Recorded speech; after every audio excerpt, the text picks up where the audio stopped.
Witam wszystkich bardzo serdecznie na dzisiejszym webinarze Modernizacja mózgu w okresie dojrzewania nastolatka w spektrum autyzmu. Niby coś tam wiemy, ale jednocześnie nie do końca pewne rzeczy wdrażamy w życie. I mam nadzieję, że dzisiejsze spotkanie troszeczkę nam ułatwi zrozumienie tego, dlaczego młodzież w spektrum autyzmu miewa czasami takie bardzo trudne dni, które są wyzwaniem nie tylko dla nich, ale także dla najbliższego otoczenia. Przede wszystkim, moi drodzy, bardzo szybciutko wejdziemy sobie w takie jakby wytłumaczenie i przypomnienie sobie, czym w ogóle jest spektrum autyzmu. Doskonale wiemy, że to zaburzenie, które jest zaburzeniem neurorozwojowym, jest niezwykle skomplikowane, a do tego jest niezwykle zróżnicowane. To znaczy, że jest kompletnie niejednorodny, a więc ilu nastolatków, ile dzieci w spektrum autyzmu, tyle zupełnie odrębnych tak naprawdę obrazów klinicznych. Natomiast wszystkie te obrazy w mniejszym lub większym stopniu są powiązane z odmiennością w funkcjonowaniu układu nerwowego. Zrozumienie tak naprawdę rozwijającego się umysłu, mózgu nastolatka w spektrum autyzmu, przy tych wszystkich zmianach, jakie zachodzą w jego życiu, przez co przechodzi taki nastolatek, może być dla wielu dorosłych niezwykle trudne, szczególnie dla rodziców albo nauczycieli, bo z jednej strony widzimy, że ten młody człowiek ma już naście lat, przeszedł przez ileś tam lat swojego życia, nabył jakąś wiedzę, nabył jakieś kompetencje, być może od wielu, wielu lat jest w różnego typu terapiach, otrzymuje całą masę wsparcia, ma sprzyjające, rozwijające się środowisko, szkoła jest też mocno wspierająca, a tu nagle taki klops i tak dużo trudności, czy tak dużo zmian, które czasami są totalnym zaskoczeniem właśnie dla tych dorosłych. My przede wszystkim, moi drodzy, musimy zrozumieć i zaakceptować to, że to, kim jest nastolatek w spektrum autyzmu, co lubi, co zna, czego się boi, czego nienawidzi, co słyszy, co czuje, co widzi, zależy od jego mózgu. To, jak on się uczy, to, czego się nie jest w stanie nauczyć, także zależy nie od jego woli, nie od tego, czy mu się chce, czy nie chce, czy jest leniwy, czy bardzo pracowity. To zależy naprawdę od tego, jak funkcjonuje jego mózg. To, czy w danym momencie nasz nastolatek jest szczęśliwy, radosny, smutny, być może przerażony albo zawstydzony. To jest naprawdę stan, w jakim aktualnie tu i teraz znajduje się jego mózg. To nie jest zależne od tego, że on sobie postanowi, że będzie właśnie smutny albo będzie wkurzający, żeby zdenerwować wszystkich dookoła. Nic podobnego. To dzieje się wszystko na poziomie układu nerwowego. Mózg tak naprawdę każdego z nas, jak tutaj jesteśmy. I znowu odwołanie do nastolatków, bo u nich właśnie szczególnie działa i reaguje tak naprawdę na podstawie tego, co ten młody człowiek przeżył, co doświadczył, ale także o czym myślał, bo to wszystko zostawia jakiś ślad. To wszystko sprawia, kim ten dany młody człowiek jest tu i teraz. I teraz zobaczcie, im większe pozytywne doświadczenia, im więcej pozytywnego wsparcia, możliwości liczenia na pomoc drugiego człowieka, tego dorosłego, czy to ze strony domu, czy ze strony placówki edukacyjnej, tym te doświadczenia są lepsze. To znaczy, że taka osoba, taki młody człowiek, który wkracza w tą naprawdę kompletnie chaotyczną przestrzeń okresu dojrzewania, ma pewną bazę i pewien fundament do tego, żeby jakoś sobie z tym trudnym czasem poradzić. Życie tak naprawdę każdego nastolatka, bez względu na to, czy jest to nastolatek neurotypowy, czy neuroatypowy, to taka nieustająca, kręcąca się karuzela. To jest taka karuzela, z której nie da się wysiąść, bo ona się po prostu nie zatrzymuje. Okres dojrzewania nastolatka w spektrum autyzmu jest z pewnością taką niezwykle interesującą karuzelą, ale też niezwykle wyzywającą. Wręcz można powiedzieć, że ten okres dojrzewania u nastolatków autystycznych to jest totalny roller coaster, tak? Czyli taki jeden z największych roller coasterów, jaki moglibyśmy sobie w ogóle wyobrazić. Na czym to polega? Przenosząc jakby na tą perspektywę życia, no właśnie polega to na tym, że po takim długim podjeździe, tak? czyli dziecko przez ileś lat miało terapię, wsparcie, jakby te wszystkie dysregulacje sensoryczne związane z meltdownami, z zachowaniami niepożądanymi, z wiedzą, z nauką, z edukacją, to wszystko gdzieś się unormowało i dziecko wydawałoby się wychodzi na prostą, tak? Czyli właśnie podjeżdżało i jest gdzieś na tym szczycie, gdzie wydaje się, że już teraz będzie dobrze. Natomiast w ułamku sekundy, tak jak i na rollercoasterze,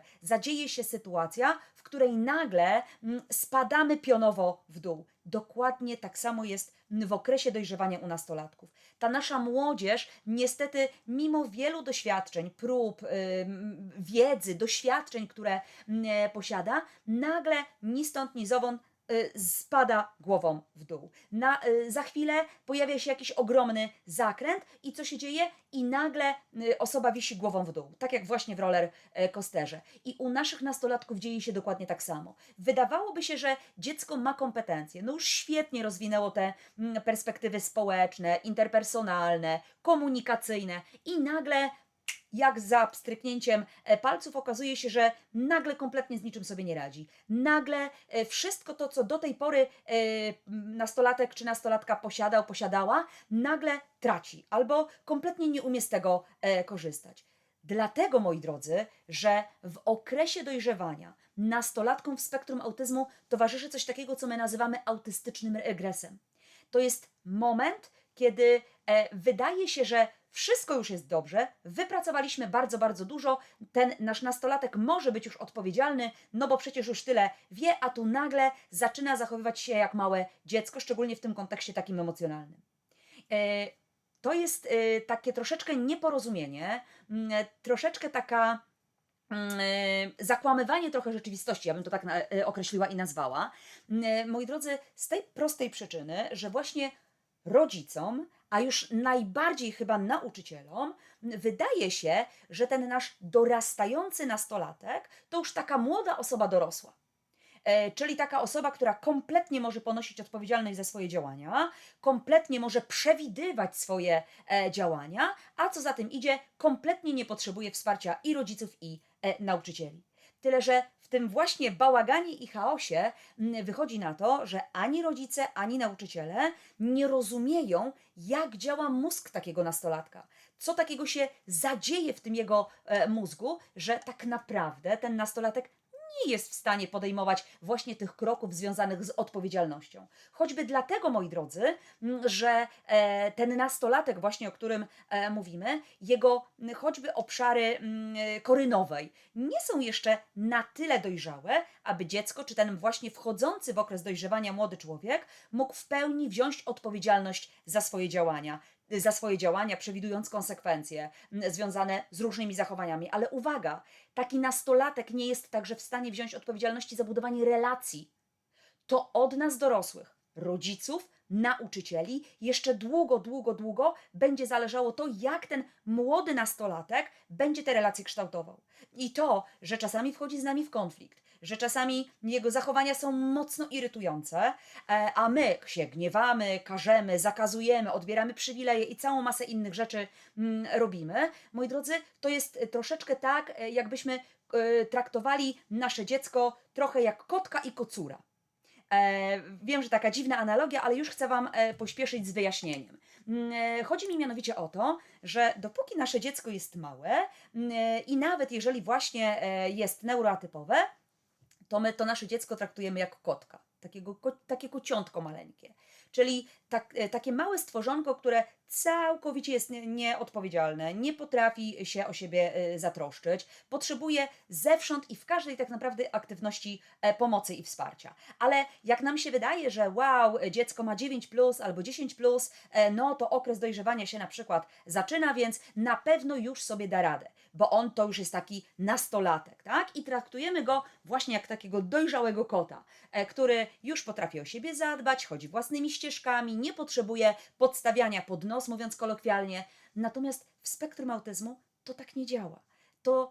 To się nie sprawdzi. Okres dojrzewania i to, co zadzieje się właśnie na poziomie układu nerwowego, mówi i tłumaczy bardzo intensywnie, że to jest właśnie ten moment, kiedy ten nasz nastolatek potrzebuje bardzo intensywnego wsparcia. Może jeszcze bardziej niż właśnie w okresie dziecięcym, dlatego że to jest właśnie taki czas, gdzie pozornie wydaje się, że już taki dorosły i taki mądry, a tak naprawdę funkcjonalnie, jeśli chodzi o właśnie pracę mózgu, jest nadal dzieckiem, strasznie pogubionym, przed którym stoi cała masa kolejnych wyzwań, z którymi wcześniej to nasze dziecko nie miało po prostu kontaktu. I dopóki tego nie zrozumiemy, będzie nam naprawdę bardzo ciężko wspierać tego naszego nastolatka. W takim razie spróbujmy sobie zadać pytanie, kiedy w pełni rozwija się mózg autystyczny.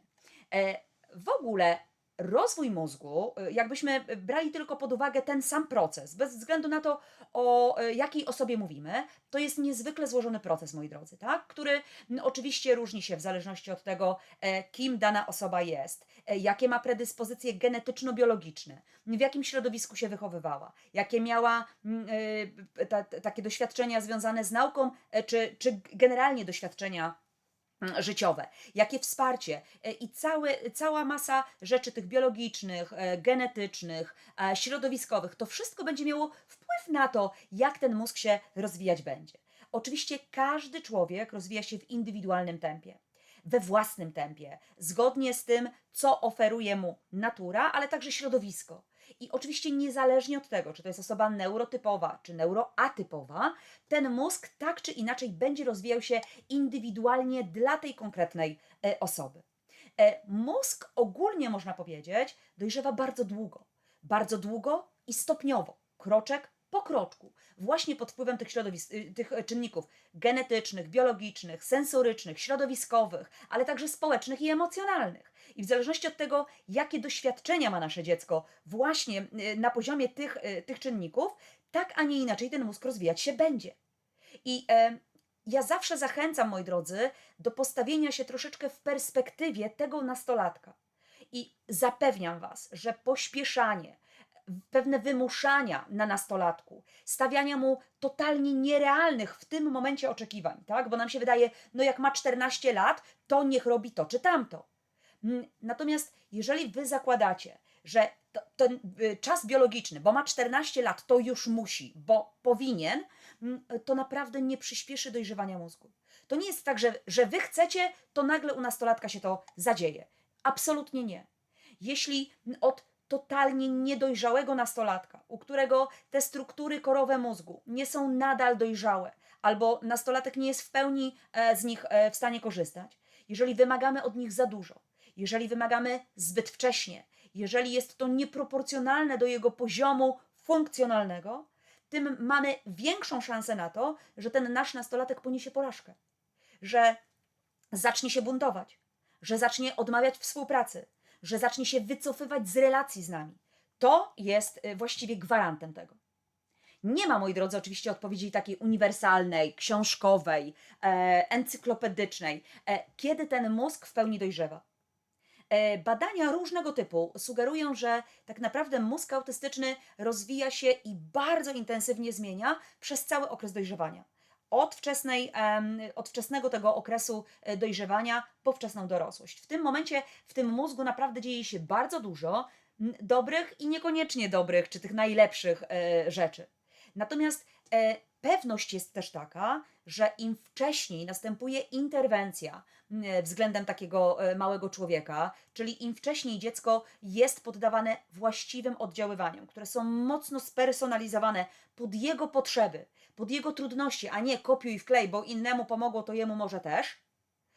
Czyli dziecko w młodszym wieku dostaje wsparcie ze strony wielu osób, wielu specjalistów, ma dostosowania w placówkach edukacyjnych. Rodzina rozumie, z czym wiąże się posiadanie dziecka w spektrum autyzmu. Sprawia, że ten młody człowiek ma szansę mieć naprawdę znaczące takie postępy, mieć pozytywne doświadczenia w wielu obszarach, które normalnie mogą być trudne dla takiego młodego człowieka. I dzięki temu wsparciu, tej najmożliwie wcześniejszej interwencji doprowadzić może do tego, i to jest jakby bardzo duża gwarancja nawet tego, że właśnie ten człowiek autystyczny jest w stanie osiągnąć swój optymalny potencjał. To znaczy, że ten potencjał, który jest kompletnie różny dla każdej osoby, bo co innego znaczy mój osobisty potencjał, bo znowu składa się na to mnóstwo czynników, ale będę w stanie go osiągnąć maksymalnie. To doprowadzi do pewnej satysfakcji życiowej, do prowadzenia szczęśliwego życia. Dla niektórych z tych osób będzie to bardzo satysfakcjonujące życie prywatne i zawodowe.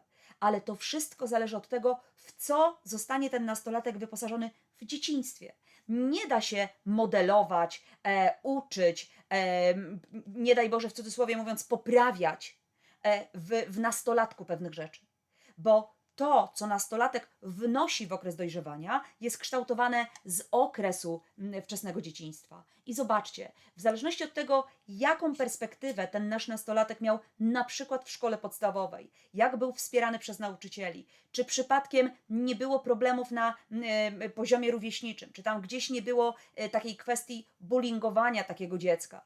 Bo jeżeli taka sytuacja miała miejsce w tych wczesnych latach dziecięcych, właśnie w szkole podstawowej tak naprawdę, to ten nasz nastolatek wchodzi w ten okres dojrzewania bardzo często z pewną traumą, która się za nim ciągnie, a potem przekształca się w różne trudności, czy to związane z zaburzeniami lękowymi, czy nawet różnymi chorobami psychicznymi. Więc to nie jest bez znaczenia, co zadziało się w okresie szkoły podstawowej. Powiedziałabym, że to ma niezwykle ważne znaczenie i wyznacza pewną perspektywę dalszego rozwoju tego właśnie naszego młodego człowieka. W takim razie, czym jest takie uaktualnienie oprogramowania mózgu w spektrum autyzmu? Wymyśliłam sobie takie hasło, bo trochę chwytliwe, ale też dużo może nam powiedzieć, jeśli chodzi właśnie o to, co w tym mózgu się może ewentualnie zadziać.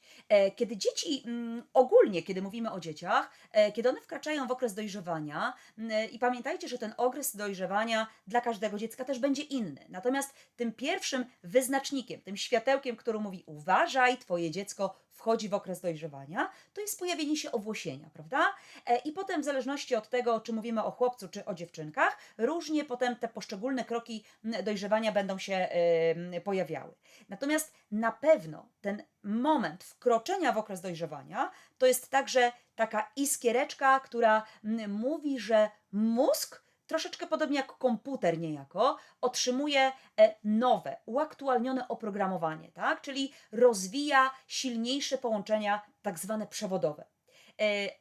I znowu, te ulepszenia w przypadku tych nastolatków, którzy rozwijają się do tego momentu absolutnie neurotypowo, prawidłowo, nie mają żadnych trudności, czyli są typowymi po prostu nastolatkami, u nich te ulepszenia będą im pomagały bardzo mocno w nawiązywaniu i utrzymywaniu relacji, przyjaźni, w tych pierwszych relacjach takich partnerskich pod tytułem Szukam swojej pierwszej miłości.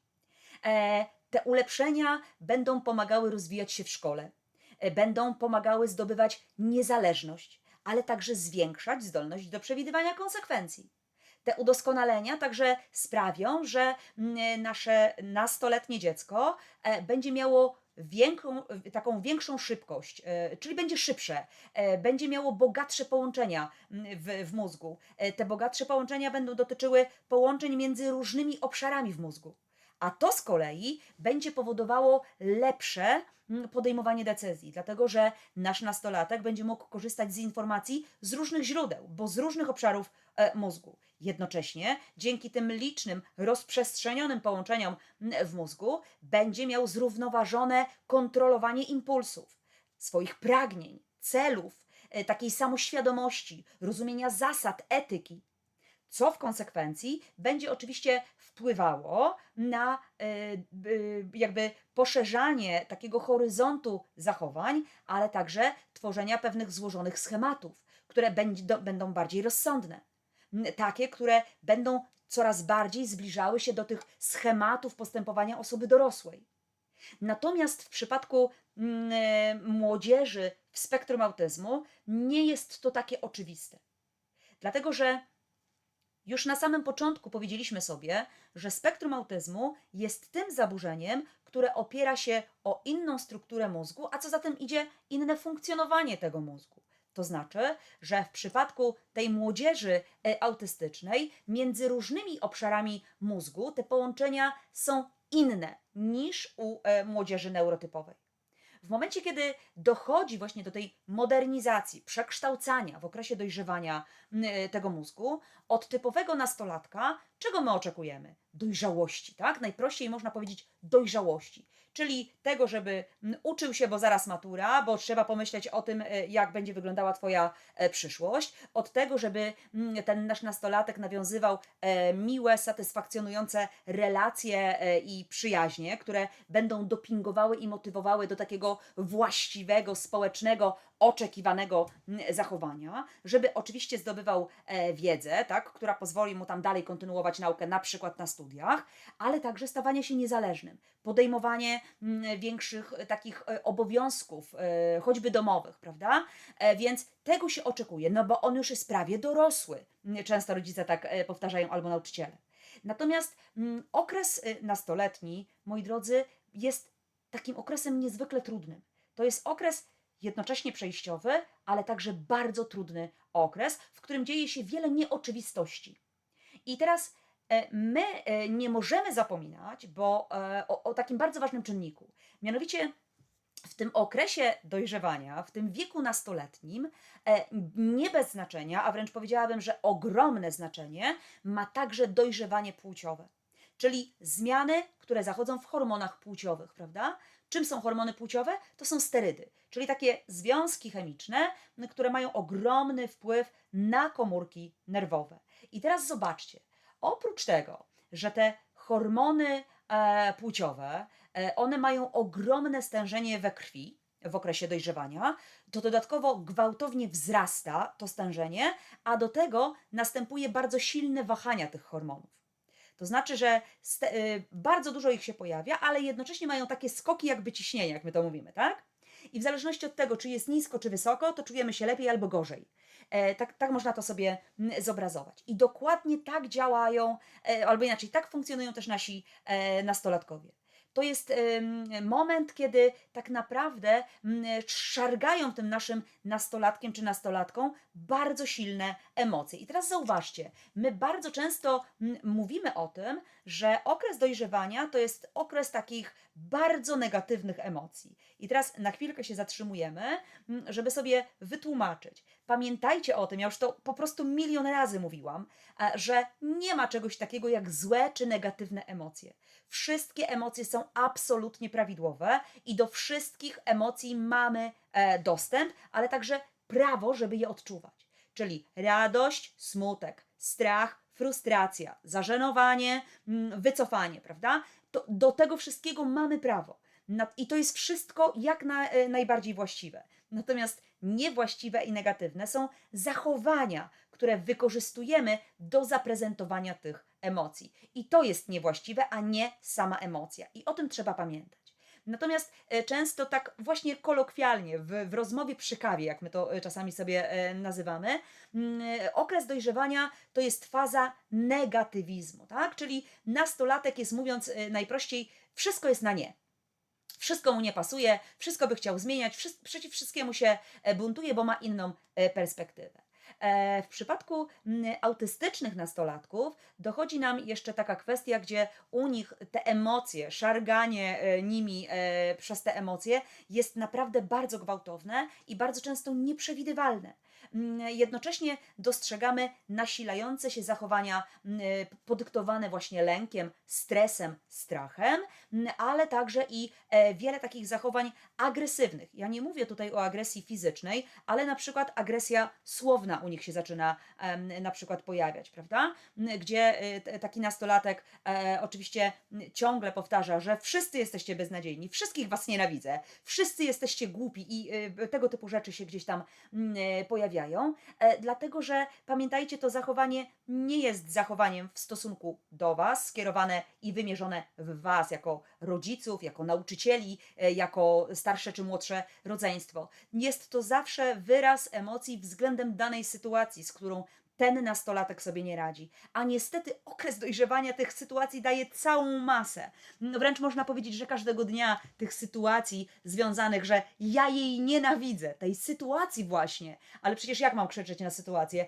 Krzyczę swoje emocje twarzą twarz w stosunku do którejś osoby. Bardzo często jest to osoba, której ten nastolatek najbardziej ufa, która go nigdy nie ocenia, która wie, że i rozumie, skąd takie zachowania się biorą. Natomiast oczywiście podkreślam raz jeszcze, te trudne dla nas bardzo często zachowania nie są nigdy wymierzone w nas. One nie są zaprogramowane pod tytułem chcę ci dopiec, chcę, żeby ci było przykro. Nie.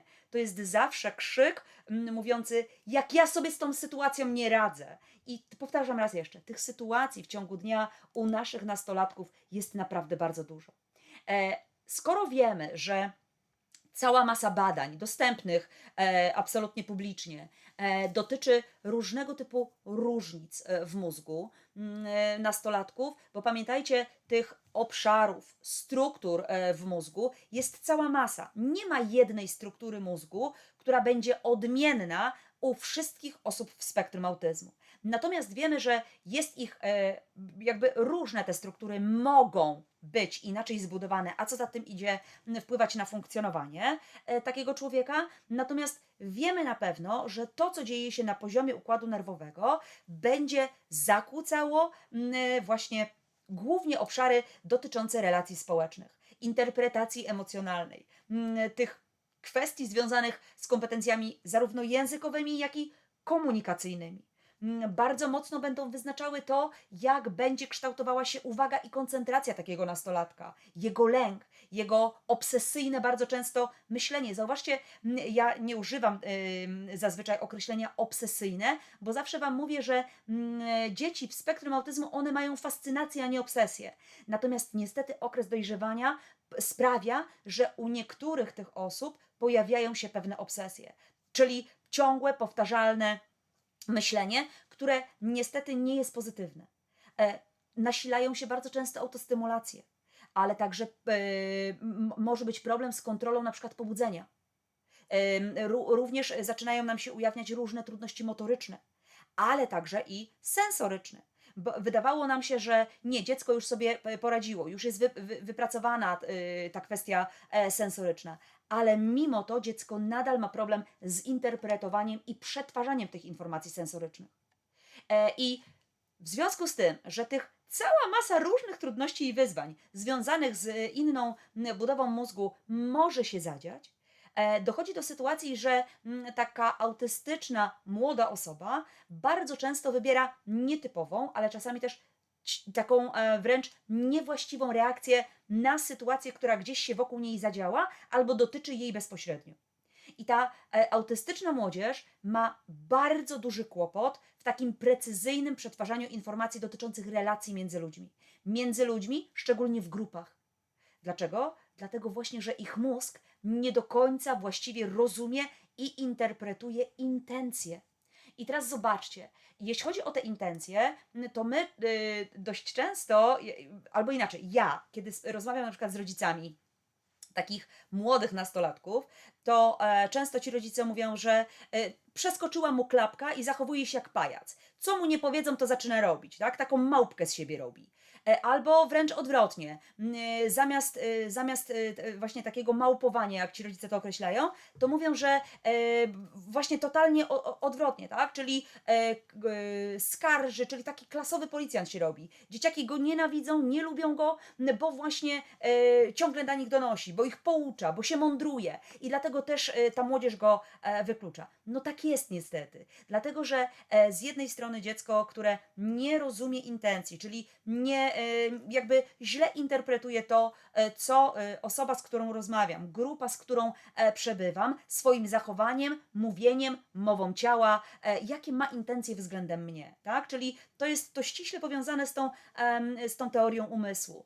Oczywiście tej teorii umysłu nasze dzieci się uczą, ale znowu, im mają więcej doświadczeń, im lepiej są prowadzone, tym ta teoria umysłu bardziej się kształtuje. Jeżeli nie mają w tym zakresie wsparcia, to niestety cały czas, także w tym okresie dojrzewania, nie rozumieją tych intencji i bardzo często mają z tym po prostu niezwykłe trudności. Kolejna kwestia to oczywiście pamiętajmy, że te wszystkie szaleństwa, takie nieoczywistości w zachowaniu naszych nastolatków często są bardzo korzystne. Oczywiście nas irytują jako dorosłych, ale z punktu widzenia samego rozwoju tego nastolatka to są takie sytuacje, w których ten nasz nastolatek przygotowuje się tak naprawdę i w takim ogólnym sensie ma w ogóle szansę na to, aby wejść w dorosłe życie, aby w ogóle móc zrobić ten krok do przodu właśnie w kierunku tego dorosłego życia. Drodzy Państwo, pamiętajcie o tym, że dziecko i ten czas, kiedy jest się dzieckiem, on jest naprawdę bardzo króciutki, ale jednocześnie bardzo ważny z punktu widzenia dalszego rozwoju. Natomiast ten czas, kiedy jesteśmy osobami dorosłymi, kiedy i wyzwania, ale także oczekiwania społeczne między innymi są zrzucane na nasze barki, jest naprawdę dużo dłuższy. I jeżeli my zaniedbamy okres dziecięcy u naszego właśnie autystycznego dziecka, to będzie mu bardzo ciężko w okresie dojrzewania i potem w dorosłości, bo dziecko nie będzie posiadało narzędzi do radzenia sobie z wyzwaniami, nie będzie sobie radziło z różnymi nowymi sytuacjami, z którymi nigdy wcześniej nie miało do czynienia. Ale jeżeli my będziemy dawać narzędzia, będziemy kształtować te kompetencje, które są niewystarczające, to jest szansa na to, że dziecko je opanuje w tym optymalnym dla siebie poziomie i będzie sobie radziło. Oczywiście znowu podkreślam, w zależności od tego, co dała biologia i genetyka takiemu dziecku, jak wygląda rzeczywiście sprawa układu nerwowego, bo to bywa różnie. To nie jest tak, że wszystkie autystyczne dzieci nagle kończą studia, albo wszystkie trafiają do placówek jakichś opiekuńczych. Nic podobnego. Wszystkie te osoby, które otrzymują diagnozę neuroatypowości, są to ludzie z ogromnym potencjałem. I tylko od tego, jak ten potencjał zostanie odkryty i stymulowany, zależy dalsze życie właśnie tego człowieka. Proszę o tym pamiętać, bo to nie jest tak, że nagle się przebudzamy w okresie nastoletnim i nagle zaczynamy wszystko nadbudowywać to, co powinno być zbudowane właśnie we wczesnym dzieciństwie. Pamiętajmy jeszcze o jednej ważnej kwestii, mianowicie te połączenia, które istnieją w mózgu w okresie dojrzewania, one ulegają takiej reorganizacji, tak? Czyli z jednej strony one się wzmacniają, z drugiej strony te niepotrzebne, czyli te nieużywane, które są kompletnie niepotrzebne do nauki, nie są związane z naszym doświadczeniem, one zanikają, natomiast tworzą się nowe połączenia, które są odpowiedzią na te nowe wyzwania, które gdzieś tam ten nasz nastolatek spotyka. Ale na koniec tej części naszego spotkania chciałam Wam powiedzieć jedną rzecz. Mianowicie musimy zrozumieć, że zanim nasz nastolatek dorośnie, zanim stanie się w pełni odpowiedzialną młodą osobą, to jego mózg staje się o 50% mniej wydajniejszy niż wtedy, kiedy to nasze dziecko miało 4 lata. Czyli mówiąc obrazowo, dziecko 4-letnie jest w stanie dużo więcej się nauczyć, dużo więcej zrozumieć niż ten nasz nastolatek. Dlatego takie duże zmiany, właśnie tej modernizacji niestety w tym okresie dojrzewania zachodzą, a jeszcze dodatkowo cała masa dodatkowych czynników, które się tam w tym czasie pojawiają, mają bardzo duży wpływ na to, jak ten mózg rzeczywiście się kształtuje. Jak zawsze, drodzy Państwo, z przyjemnością zapraszam Was do zapoznania się z moimi 2 publikacjami: Puzzle autyzmu, jak je ułożyć i niedoskonała Doskonałość. Dwie książki bardzo mocno praktyczne, odpowiadające na całą masę różnych trudności.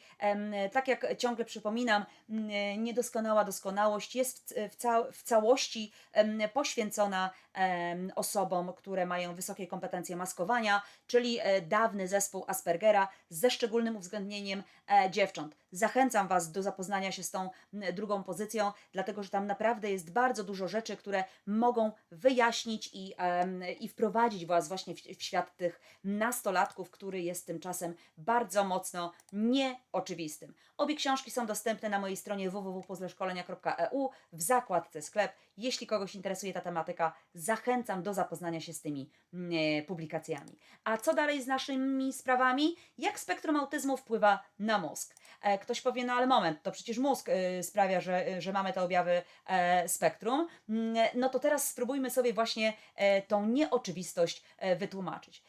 Pamiętajmy o tym, że spektrum autyzmu wpływa na pracę mózgu, dlatego że samo zaburzenie jest bardzo złożone i bardzo różnorodne, prawda? I rzeczywiście nie zakłócenia, a odmienność funkcjonowania dotyczy zarówno tych strukturalnych obszarów, jak i funkcjonalnych aspektów mózgu. I w zależności od tego, kto się na ten temat wypowiada, co chce powiedzieć, to istnieje bardzo dużo różnych teorii, które właśnie o tym opowiadają. Natomiast większość z nich jednak sugeruje, że w przypadku nastolatków w spektrum pojawia się w ich mózgach albo nadmierna ilość, albo niedostateczna ilość połączeń między poszczególnymi obszarami mózgu.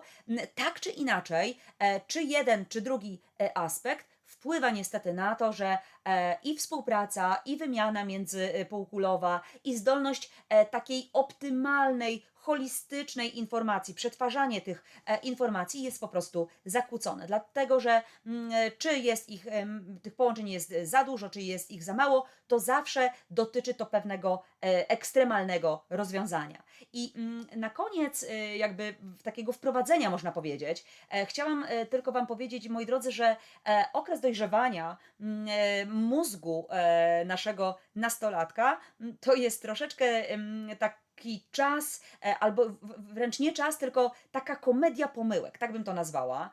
Dlatego, że z jednej strony zachowanie nastolatka bardzo mocno nas irytuje. Rwiemy sobie włosy z głowy, przecież zrobiłam wszystko, co mogłam, a jednak on tego nie ogarnia. Znowu popełnia te same błędy. Niczego się tak naprawdę nie nauczył. To, co widzimy, czyli te zachowania naszego dziecka. Kiedy dziecko, ten nastolatek wstaje rano i schodzi gdzieś na dół do kuchni i już ma minę taką, jakby był obrażony na cały świat. Albo ni stąd, ni zowąd pojawiają się bardzo dziwne stany emocjonalne, czyli ta ogromna labilność emocjonalna, która się pojawia. My jako dorośli, czy to rodzice, czy nauczyciele, naprawdę skrajnie inaczej interpretujemy niż sam nastolatek. Bo dla nastolatka nie dzieje się kompletnie nic specyficznego i on w ogóle nie zauważa, że ma jakąś kwaśną minę, którą my od razu tak interpretujemy. Natomiast od razu nastolatek przyjmuje taką pozycję walki, tak? Czego się znowu mnie czepiasz? No i już mamy konflikt gotowy, bo dorośli zapomnieli, jak kiedyś sami byli nastolatkami, albo już mają troszeczkę dość brania odpowiedzialności i chcą, żeby to dziecko wreszcie tę odpowiedzialność za siebie przejęło, a nastolatek to jest czas, kiedy i moment jego rozwoju, gdzie on potrzebuje naprawdę bardzo dużo wsparcia, a jednak wszyscy go lekceważą albo wszyscy machają na niego ręką. Tak czy inaczej, ta właśnie komedia pomyłek sprawia, że biorąc pod uwagę wszystkie te czynniki, dla nikogo to nie jest jakoś szczególnie zabawny czas. Ani dla rodziców, ani dla nauczycieli, ani dla samego nastolatka, tak? Bo właśnie ta komedia pomyłek bardzo mocno zakłóca te nasze relacje. W takim razie kilka słów, moi drodzy, o tym, jak wpływa neuroatypowość właśnie na mózg na poziomie takim praktycznym. Co się zadzieje tak naprawdę w mózgu naszego nastolatka? Przede wszystkim pojawiają się stymulacje, tak? Autostymulacje. Dlaczego my o tym mówimy? A otóż dlatego, że mózg ludzki wymaga aby organizm dostarczał mu pewnych przewidywalnych i powtarzalnych informacji zwrotnych, tak? Czyli, że to, co się nauczyłem, to, co doświadczyłem, będę wykorzystywał w kolejnym aspekcie, bo się mi to przyda do czegoś, prawda? Natomiast jeżeli praca mózgu jest bardzo mocno rozregulowana, jest chaotyczna, nie ma wystarczających połączeń między poszczególnymi obszarami mózgu, rozgnieżdżanie się czy zagnieżdżanie się neuronów w mózgu, a w przypadku spektrum dokładnie tak właśnie jest, że w jednym obszarze mózgu mamy całe skupiska neuronów, a w drugich obszarach mózgu tych neuronów nie ma. To znaczy, że połączenia nie są miarodajne, nie są satysfakcjonujące. Wówczas mózg podpowiada, potrzebuje większej stymulacji, a to objawia się tym, że u naszego nastolatka pojawiają się autostymulacje. I znowu, im większa zdolność do kamuflowania swoich objawów, tak, czyli wysokie maskowanie, umiejętności wysokiego maskowania, tym te autostymulacje będą występowały, ale jednocześnie to będą takie autostymulacje, które będą akceptowane społecznie, prawda? I tutaj nie mówimy o autostymulacji pod tytułem machanie rękami, jak mam lat 15, tylko to będą zupełnie inne autostymulacje, które jednocześnie będą doprowadzały do tych powtarzalnych i przewidywalnych informacji zwrotnych, które mózg potrzebuje. A te autostymulacje czy stymulacje są bardzo mocno powiązane z drugim aspektem, czyli przetwarzaniem sensorycznym. Pamiętajcie, że przetwarzanie sensoryczne w spektrum autyzmu odbywa się inaczej niż u osób neurotypowych. Tam w przypadku właśnie tego, co dzieje się na poziomie zmysłów, to jest totalny miszmasz. Nie mamy jednego obrazu klinicznego związanego z deficytami, jeśli chodzi o zaburzenie przetwarzania sensorycznego, a wiemy, że bardzo dużo rzeczy się tam dzieje. U nastolatka autystycznego zazwyczaj nie pojawia się coś takiego, co nazywamy taką habituacją, czyli nie ma stałego przyzwyczajania się do bodźców, które nie mają dla nas większego znaczenia, tak? Czyli nie muszę na nie, albo inaczej, habituacja to jest przyzwyczajenie, a więc nie muszę na nie zwracać już uwagi.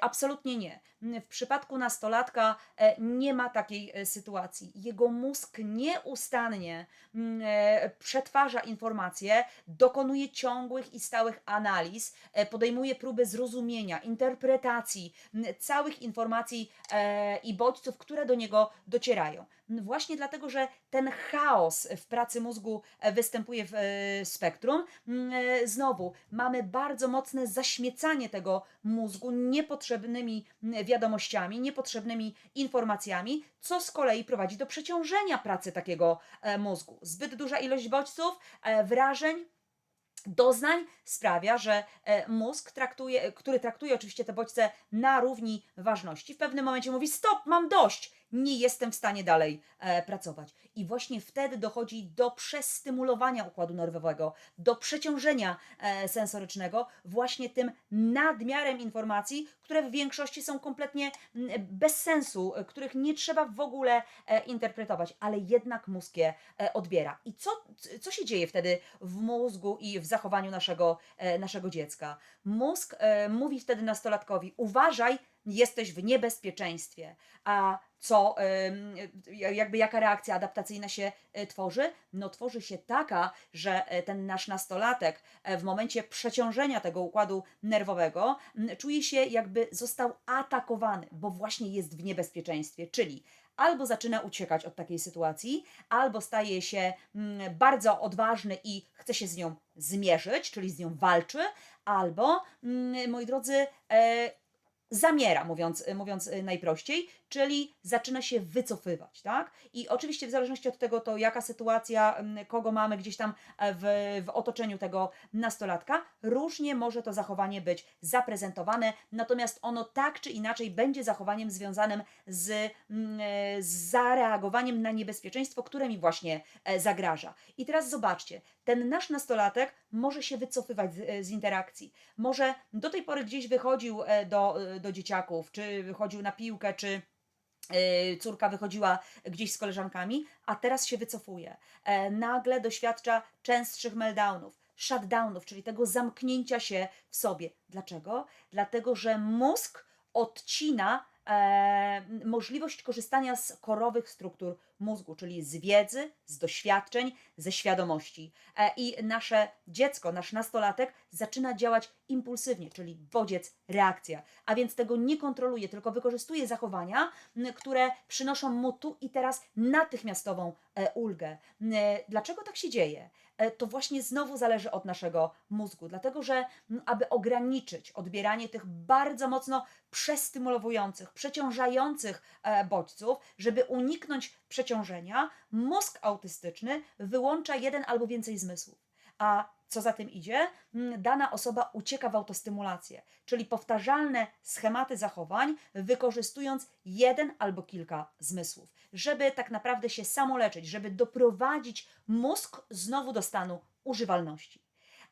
I trzeci punkcik to zachowania niepożądane. Moi drodzy, im bardziej zestresowany i przeciążony mózg, tym większe ryzyko nasilania się zachowań niepożądanych w całej rozciągłości i definicji tego hasła. Zestresowany mózg to większy lęk. Zestresowany mózg to zachowania, jakby inaczej, stany lękowe, ale także epizody albo depresja u naszego nastolatka. Zwiększenie takiego stresu sensorycznego, który przyczynia się do przeciążenia mózgu, będzie to nasilało. I znowu, odwrotnie, im, moi drodzy, bardziej zrelaksowany mózg, im większa odporność na bodźce sensoryczne, tak? Czyli mniejsza zdolność do przeciążeń i przestymulowania układu nerwowego, tym nasz nastolatek ma zwiększoną uwagę, ma większą koncentrację, jest w stanie wchodzić w satysfakcjonujące interakcje z innymi, jest w stanie się komunikować, ale także komunikować swoje potrzeby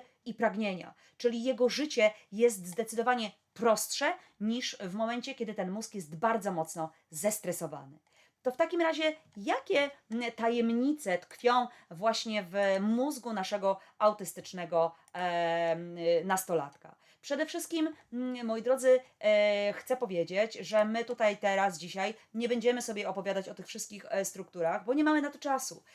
Zebrałam tak naprawdę słowa klucze tylko, żeby Wam o tym, moi drodzy, troszeczkę poopowiadać, tak? O czym my możemy tutaj sobie albo przywołać i żeby spróbować to przynajmniej zrozumieć. Przede wszystkim nadmiar i niedobór połączeń synaptycznych, to o czym już wcześniej Wam troszeczkę powiedziałam. Tutaj bardzo często w spektrum mamy nadliczbowe połączenia kolców, czyli doprowadza to do pewnego chaosu, tak? Coś przypadkowo się z czymś łączy, co tworzy chaos, także poznawczy, a więc też podejmowanie pewnych decyzji, branie pewnej odpowiedzialności jest po prostu niemożliwe, bo mózg nie jest na to gotowy. I teraz zobaczcie, normatywnie jest tak, że w okresie dojrzewania dochodzi do tak zwanego przycinania synaptycznego.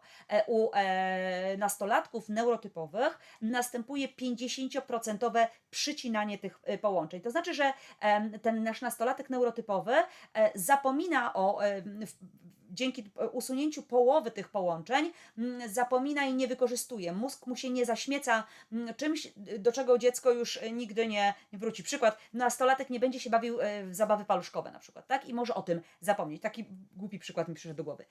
Ale w przypadku dzieci czy nastolatków w spektrum autyzmu niestety nie ma odpowiedniego przycinania synaptycznego, bo w mózgach autystycznych następuje jedynie 16% przycinania synaptycznego, 16% przycinanie, czyli właściwie żadne można powiedzieć. A więc ten chaos, błędne połączenia, pomyłkowe połączenia, chaotyczne i przypadkowe połączenia sprawiają, że nasze dziecko, nasz nastolatek ma bardzo między innymi zakłócone funkcje wykonawcze.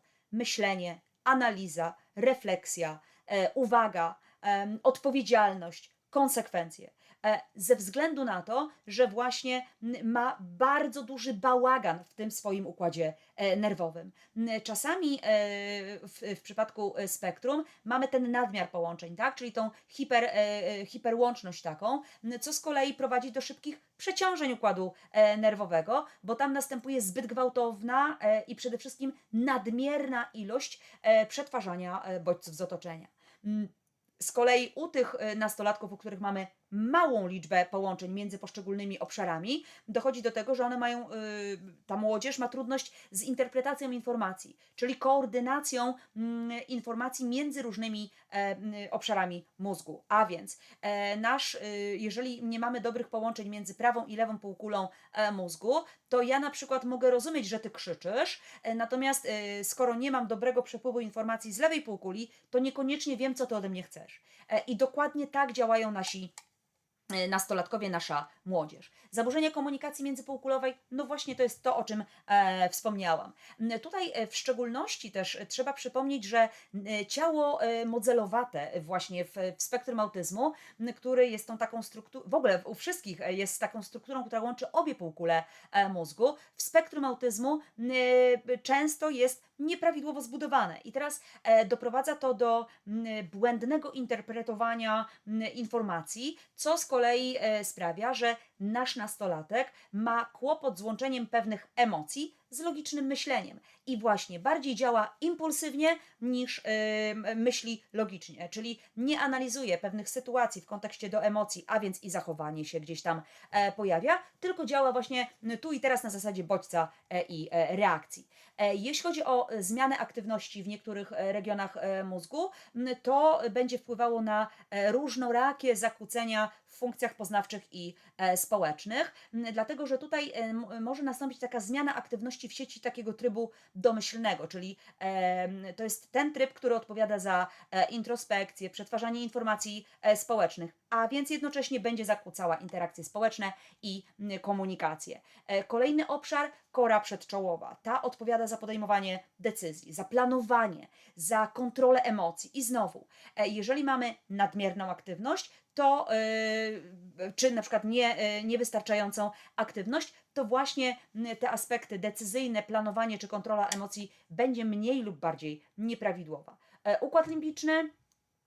Tutaj możemy powiedzieć o tym, że układ limbiczny odpowiada za emocje, za przetwarzanie informacji społecznych i znowu zmiany aktywności w spektrum właśnie w tym obszarze prowadzą do trudności w rozumieniu emocji swoich i innych ludzi, a także odczuwaniu empatii. I tutaj zobaczcie, znowu przywołuję ten aspekt empatii poznawczej, tak? Czyli dlaczego ten ktoś tak, a nie inaczej się zachowuje, albo taką, a nie inną emocję okazuje.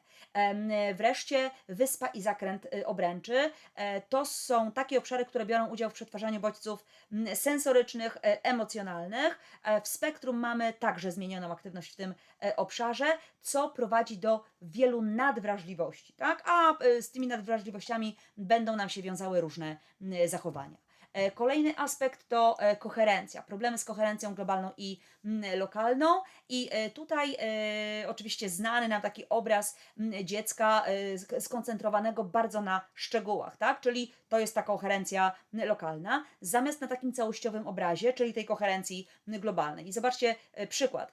Nasze dziecko idzie, nie wiem, na urodziny do babci na przykład i zamiast skupić się na tym, że babcia ma imprezę, bo kończy 70 lat, bo trzeba dać jej kwiaty, ona zdmuchnie świeczkę, wszyscy zaśpiewają 100 lat, czyli cała ta impreza, tak, jako rocznica, bardzo ważne wydarzenie, to ten nasz nastolatek się na tym nie skupia, tego nie analizuje, nie dostrzega, że to jest ważne, ale za to zwróci bardzo silnie uwagę i jakby mocno się na tym skoncentruje, że na przykład obrazek, który widzi na ścianie jest krzywo powieszony i dla niego tylko to będzie się liczyło, a nie cała otoczka, czy w ogóle całe wydarzenie, w którym bierze udział. Dlatego, że ma trudność z integrowaniem informacji z różnych źródeł, tak? Czyli nie rozumie szerszego kontekstu i społecznego, ale także i złożonych sytuacji. Stąd właśnie mamy tę trudność. Jeśli chodzi o neuroprzekaźnictwo, czyli neurotransmitery, zobaczcie, znowu cała masa jakby różnorodności tutaj w spektrum się nam pojawia. Ja wspomnę tylko o dwóch. Serotonina w około połowie przypadków osób w spektrum ma ona zwiększony poziom, tak? A już w okresie dojrzewania szczególnie, a to z kolei będzie wpływało na powtarzalne zachowania, czyli autostymulację, agresję, napady złości, lęku czy zakłóconą koncentrację. I jeszcze taki bardzo szczególny neuroprzekaźnik, którym jest kwas GABA, to jest w spektrum autyzmu jest duży niedobór tego kwasu, a to z kolei zwiększa w okresie dojrzewania właśnie ryzyko wystąpienia stanów depresyjnych, ataków paniki, bezsenności, tak? Ale również może pojawić się zbytnia psychopobudliwość. Nie tylko taka nadruchliwość, jakbyśmy powiedzieli, tylko właśnie taka psychoaktywność. Ciało migdałowate o 11% jest większe u dzieci w spektrum autyzmu i znowu silnie powiązane z funkcjami emocjonalnymi i zachowaniami społecznymi. Po 12 roku życia, ale także i u osób dorosłych w spektrum, to ciało migdałowate albo przyjmuje ten normatywny rozmiar, albo staje się mniejsze. Ale co tutaj jest bardzo charakterystyczne też w przypadku spektrum, mianowicie to, że właśnie w tym obszarze może znajdować się zbyt dużo neuronów. Neurony, które mają bardzo mało miejsca, są bardzo ściśle przylegające do siebie, a co za tym idzie, tworzą kompletnie niemiarodajne, niewłaściwe połączenia, co przekłada się na komunikację między tymi obszarami. I teraz nadmierna aktywność na przykład ciała migdałowatego doprowadza do tego, że nasz nastolatek kompletnie sobie nie radzi w nowych sytuacjach społecznych. Albo nasilają się zachowania niepożądane, albo pojawiają się takie objawy dużego lęku. Tak czy inaczej, nasz nastolatek będzie unikał sytuacji społecznych. Jeszcze taka informacja dotycząca zakłóceń w przetwarzaniu i sensorycznym, ale także umiejętnościach wykonawczych. Proszę pamiętajcie, że już to powiedzieliśmy sobie dzisiaj, nastolatki w okresie dojrzewania w znacznie wolniejszym tempie przyswajają, poszerzają umiejętności funkcji wykonawczych, tak? Ze względu na to właśnie, co w tym mózgu się dzieje, że ten nasz nastolatek uczy się wolniej. Czteroletnie dziecko przyswaja więcej informacji, więcej rozumie niż właśnie moment dojrzewania. I jakby tutaj te kompetencje związane z organizacją, elastycznością, pamięcią roboczą, takim inicjowaniem pewnych sytuacji, pewnych relacji jest bardzo mocno utrudnione. Wtedy nasz nastolatek właśnie ma kłopot z utrzymaniem samokontroli, taką świadomością czasu, planowaniem czasoprzestrzeni, czy współpracą bądź integracją z grupą, właśnie ze względu na te trudności. To jest bardzo takie wyzywające, a jednocześnie sama młodzież sobie z tym nie radzi, bo tego po prostu nie rozumie. Natomiast te zmiany się dzieją poza chęcią bądź niechęcią tego młodego człowieka.